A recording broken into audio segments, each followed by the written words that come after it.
السلام علیکم ورحمۃ اللہ وبرکاتہ۔ خلاصۃ القرآن کی 22ویں ویڈیو میں آپ کا خیر مقدم ہے۔ آج ہم آپ کے سامنے 22ویں پارے کا خلاصہ بیان کر رہے ہیں۔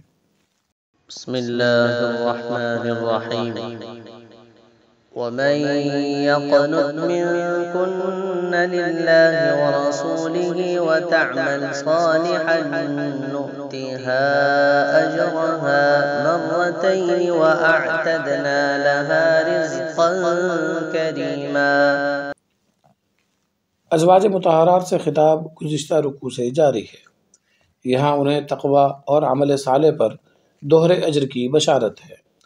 نیز ان کے واسطے سے خواتین اسلام کو حکم دیا گیا ہے کہ اگر مجبوراً غیر محرم سے بات کرنے کی ضرورت پیش آئے تو اپنا لہجہ ذرا سخت رکھیں، نیز اپنے گھروں کو لازم پکڑیں، بلا ضرورت شدیدہ زبان جاہلیت کی طرح بند سنور کر گھروں سے نہ نکلیں، البتہ مواقع ضرورت مستثنیٰ ہے۔ نماز و زکوٰۃ کا اہتمام کریں، اللہ اور رسول کی اطاعت کریں اور اپنے گھروں میں تلاوت کا معمول بنائیں۔ رکوع نمبر 5۔ ان المسلمین والمسلمات والمؤمنین والمؤمنات والقانتین والقانتات والصادقین والصادقات والصابرین والصابرات والخاشعین والخاشعات والمتصدقین والمتصدقات والصائمين والصائمات والحافظين فروجهم والحافظات والذاكرين الله كثيرا والذاكرات أعد الله لهم مغفرة وأجرا عظيما۔ اس رکوع میں اولاً اہل ایمان مرد و عورت کی وہ صفات ذکر کی گئی ہیں جن پر اللہ تعالیٰ نے مغفرت اور بڑے اجر کا وعدہ فرمایا ہے۔ وہ صفات یہ ہیں: اللہ پر پختہ ایمان و اطاعت، قول و عمل میں سچائی، راہ خدا میں پیش آنے والی مصیبت پر صبر و استقامت، اللہ کا خوف، راہ خدا میں صدقہ و خیرات کا اہتمام، روزے کی پابندی، زنا و بدکاری سے حفاظت اور اللہ تعالیٰ کا بکثرت ذکر۔ اس کے بعد حضرت زید کا واقعہ مذکور ہے۔ واقعہ کچھ یوں ہے کہ زمانے جاہلیت میں گود لیے ہوئے بیٹے کو حقیقی بیٹا سمجھا جاتا تھا اور اس کی بیوی کو حقیقی بہو۔ حضرت زید رضی اللہ عنہ کا نکاح رسول اکرم صلی اللہ علیہ وسلم کی پھوپھی زاد بہن حضرت زینب بنت جحش سے ہوا تھا، جو باہمی چپقلی اور مزاجی ہم آہنگی نہ ہونے کی وجہ سے کامیاب نہ رہا۔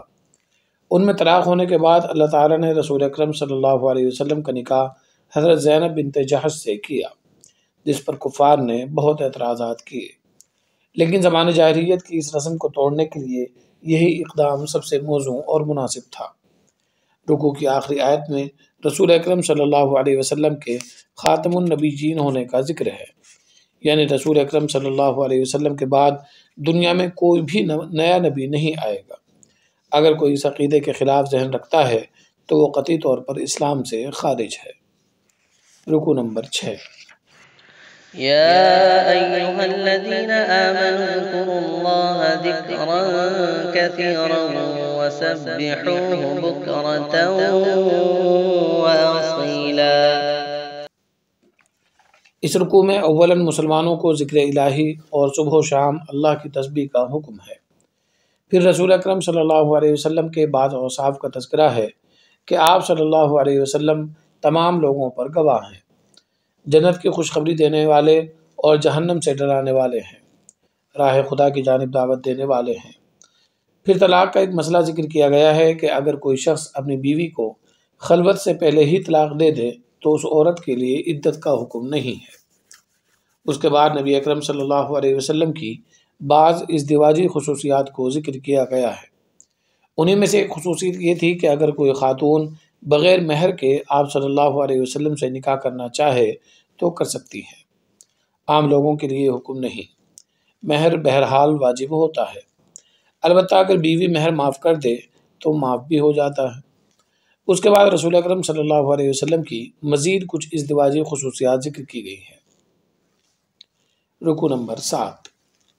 يا أيها الذين آمنوا لا تدخلوا بيوت النبي إلا أن يؤذن لكم إلى طعام غير ناظرين إناه ولكن إذا دعيتم فادخلوا فإذا طعمتم فانتشروا ولا مستأنسين لحديث۔ اس رکوع میں ایک خاص پس منظر میں امت کو کچھ آداب معاشرت سکھائے گئے ہیں۔ مومنین کو ہر اس عمل سے بچنے کے لیے کہا گیا ہے جو نبی کے لیے تکلیف کا باعث ہو سکتا ہے، مثلا دعوت پر بلایا جائے تو بہت جلدی نہ پہنچے اور نہ ہی کھانے کے بعد دیر تک بیٹھے رہیں۔ اس کے بعد یہ حکم ہے کہ نبی اکرم صلی اللہ علیہ وسلم کے پردہ فرمانے کے بعد بھی امہات المومنین سے کسی کا نکاح نہیں ہو سکتا۔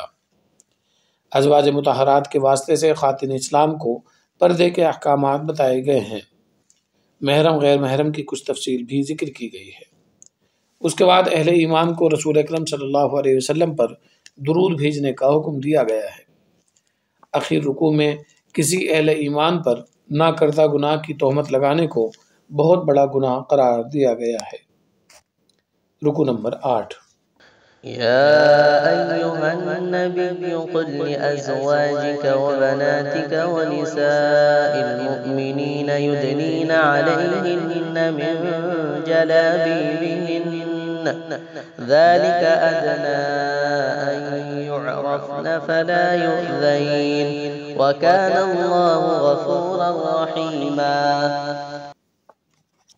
اس رکوع میں اولاً پردے کا حکم ہے کہ عورتوں کو چاہیے کہ وہ اپنی چادریں اپنے منہ کے اوپر جھکا لیا کریں۔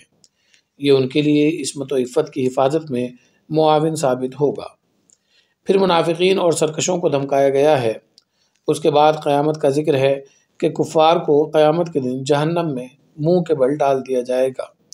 وہ حسرت و افسوس کا اظہار کریں گے، اپنے کفر کا گناہ اپنے سرداروں پر ڈالنے کی کوشش کریں گے، لیکن یہ سب کام نہ آئے گا۔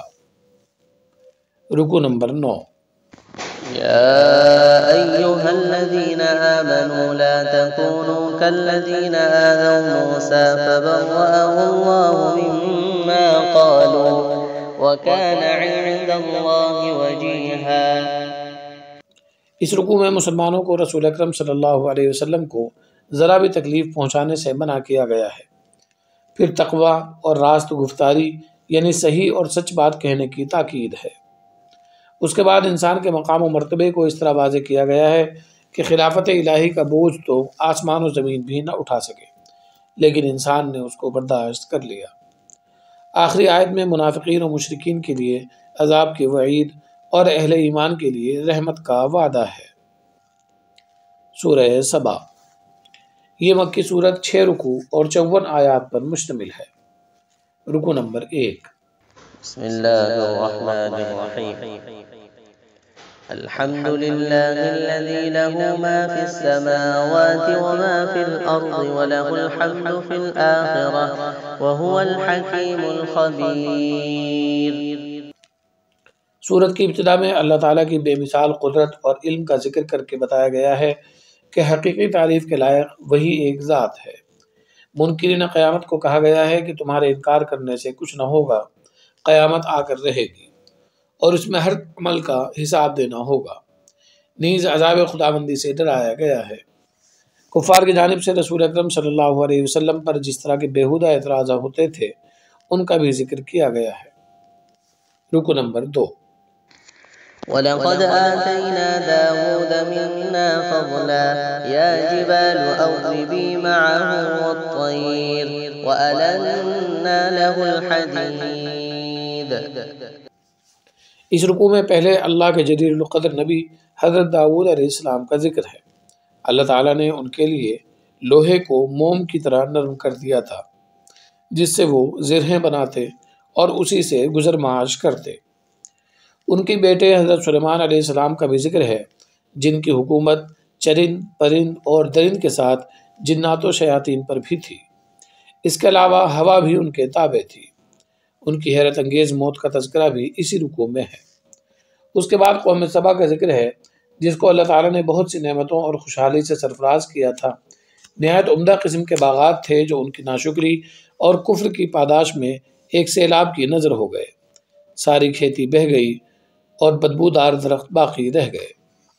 رکو نمبر 3۔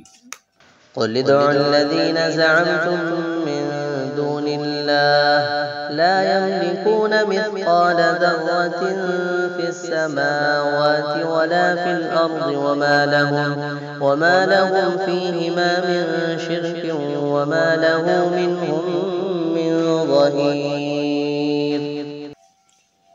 اس رکوع میں شرک کی مذمت کی گئی ہے کہ جنہیں مشرکین اللہ کو چھوڑ کر پوجتے ہیں وہ آسمان و زمین میں ایک ذرے کا بھی اختیار نہیں رکھتے، اور کل قیامت کی ہولناکی میں ان میں سے کوئی سفارش بھی نہ کر سکے گا، اور اسی وقت اہل ایمان اور اہل کفر و شرک کے درمیان حقیقی فیصلہ ہوگا۔ رکو نمبر 4۔ شرمندگی کے سوا کچھ ہاتھ نہ آئے گا۔ رکو نمبر 5۔ وقال الذين كفروا لن نؤمن بهذا القرآن ولا بالذي بين يديه ولو ترى إذ الظالمون موقوفون عند ربهم يرجع بعضهم إلى بعض القول يقول الذين استضعفوا للذين استكبروا لولا أنتم لكنا مؤمنين۔ اس رکوع میں بھی قیامت کا منظر بیان کیا گیا ہے کہ کفار قیامت میں اپنے گناہوں کا بوجھ ایک دوسرے پر ڈالیں گے۔ کمزور اپنے سردار کو مجرم بتائے گا اور مجرم اپنے ماتحت کو گمراہ قرار دے گا۔ بالآخر عذاب سامنے دیکھ کر ندامت اور شرمندگی کے سوا کچھ ہاتھ نہ آئے گا۔ وما أموالكم ولا أولادكم بالتي تقربكم عندنا زلفى إلا من آمن وعمل صالحا فأولئك لهم جزاء الضعف بما عملوا وهم في الغرفات آمنون۔ اس رکوع میں مال و دولت اور آل و اولاد کے بارے میں کہا گیا ہے کہ کل قیامت میں یہ ہرگز کام نہ آئیں گے۔ نیز جب فرشتے جھوٹے خداؤں سے سوال کریں گے کہ کیا تم نے ان مشرکین کو اپنے عبادت کرنے کا حکم دیا تھا، تو وہ انکار کریں گے اور اپنے پرستاروں سے اظہار برات کر لیں گے۔ کفار کی سرکشی بھی ذکر کی گئی ہے کہ جب ان کے سامنے قرآن کریم کی تلاوت ہوتی تو کبھی تو اسے گھڑی ہوئی بات قرار دیتے اور کبھی اسے جادو کہتے۔ آخری آیت میں کفار مکہ کو گزشتہ اقوام سے عبرت حاصل کرنے کے لیے کہا گیا ہے کہ وہ قومیں ان سے 10 گنا زیادہ طاقتور تھیں لیکن عذاب الہی کے سامنے نیست و نابود ہو گئیں، تو پھر یہ کس شمار میں ہے۔ رکو نمبر 6۔ قل إنما أعظكم بواحدة أن تقوموا لله مثنى وفرادا ثم تتفكروا ما بصاحبكم من جنة إن هو إلا نذير لكم بين يدي عذاب شديد۔ اس رکوع میں کفار مکہ کو نصیحت کی گئی ہے کہ تم جو رسول اکرم صلی اللہ علیہ وسلم کے بارے میں الٹی سیدھی باتیں کرتے ہو، نعوذ باللہ انہیں مجنون اور مسحور کہتے ہو، ذرا تنہائی میں بیٹھ کر غور و فکر کرو، سوچو کہ جو انسان اتنی عقل و دانش کی باتیں کرتا ہے، تم سے اپنی دعوت و تبلیغ پر کوئی اجرت بھی طلب نہیں کرتا، مسلسل تمہیں نصیحت کرتا رہتا ہے، وہ مجنون و دیوانہ کیسے ہو سکتا ہے۔ آخری صورت میں قیامت میں کفار کی ناکامی اور حسرت کو بیان کیا گیا ہے کہ اس دن ایمان کا اظہار کریں گے لیکن تب تک بہت دیر ہو چکی ہوگی اور انہیں جہنم کے حوالے کر دیا جائے گا۔ سورہ فاطر۔ یہ مکی صورت 5 رکوع اور 45 آیات پر مشتمل ہے۔ رکوع نمبر 1۔ بسم اللہ الرحمن الرحیم۔ الحمد لله فاطر السماوات والأرض جاعل الملائكة رسلا أولي أجنحة مثنى وثلاث ورباع يزيد في الخلق ما يشاء إن الله على كل شيء قدير۔ سورت کے آغاز میں اللہ تعالیٰ کی قدرت کا ذکر ہے کہ اسی نے آسمان و زمین کی تخلیق کی، فرشتوں کو پیدا کیا، ان کے پر بنائے۔ پھر بیان کیا گیا ہے کہ اگر اللہ تعالیٰ کسی پر اپنی رحمت بھیجنا چاہے تو کوئی اسے روک نہیں سکتا، اور اگر کسی کو اپنی رحمت سے محروم کرنا چاہے تو کوئی اس کو بچا نہیں سکتا۔ اس کے بعد انسانوں کو اللہ کی نعمتوں میں غور و فکر کا حکم ہے کہ جب آسمان سے رزق دینے والی ذات اللہ کی ہے تو عبادت کے معاملے میں ادھر ادھر کیوں بھٹک رہے ہو۔ پھر انسانوں کو شیطانی دھوکے اور مکر و فریب سے باز رہنے کی تاکید ہے کہ شیطان تو انسان کا سب سے بڑا اور کھلا ہوا دشمن ہے، اس کی اتباع جہنم تک لے جا سکتی ہے۔ رکو نمبر 2۔ أفمن زين له سوء عمله فرآه حسنا فإن الله يضل من يشاء ويهدي من يشاء فلا تذهب نفسك عليهم حسرات إن الله عليم بما يصنعون۔ اس رکوع میں اولاً یہ بیان کیا گیا ہے کہ کفار کی نظر میں ان کے برے اعمال بھی بہتر معلوم ہوتے ہیں۔ یہ سارا معاملہ ہدایت کا ہے، اللہ جسے چاہے ہدایت دیتا ہے اور جسے چاہتا ہے گمراہ کرتا ہے، جسے چاہتا ہے عزت دیتا ہے اور جسے چاہتا ہے ذلیل و رسوا کرتا ہے۔ اس کے بعد کفار کے ایمان نہ لانے پر رسول اکرم صلی اللہ علیہ وسلم کی قلبی بے چینی اور دلی طلب کو بیان کیا گیا ہے۔ اس کے بعد اللہ تعالیٰ کی قدرت کو مختلف انداز میں بیان کیا گیا ہے اور مشرکین کو غور و فکر کی دعوت دی گئی ہے کہ معبودان باطلہ کائنات تو کیا کھجور کے چھلکے جیسی ادنا چیز پر بھی اختیار نہیں رکھتے، تو یہ کل قیامت میں کیا کام آئیں گے۔ رکو نمبر 3۔ يا أيها الناس أنتم الفقراء إلى الله والله هو الغني الحميد۔ اس رکوع کا آغاز اس مضمون سے کیا گیا ہے کہ پوری کائنات اللہ کی محتاج ہے، لیکن وہ کسی کا محتاج نہیں، وہ بے نیاز اور مستغنی ہے۔ اگر وہ چاہے تو ناشکری اور کفر کی بنیاد پر سب کو ہلاک و فنا کر دے اور دوسری مخلوق لے آئے۔ اس کے بعد قیامت کا منظر بیان کیا گیا ہے کہ وہاں کوئی کسی کے گناہوں اور بدعملیوں کا بوجھ نہ اٹھائے گا، خواہ کتنا ہی قریبی رشتہ دار ہو۔ پھر ایمان و کفر اور مومن و کافر کے درمیان موازنہ کیا گیا ہے کہ جس طرح اندھیرا اور روشنی برابر نہیں ہو سکتے، اسی طرح کفر اور ایمان برابر نہیں ہو سکتے۔ جس طرح نابینا اور بینا برابر نہیں ہو سکتے، اسی طرح کافر اور مومن بھی برابر نہیں ہو سکتے۔ رکو نمبر 4۔ ألم تر أن الله أنزل من السماء ماء فأخرجنا به ثمرات مختلفا ألوانها ومن الجبال جدد بيض وحمر مختلف ألوانها وغرابيب سود۔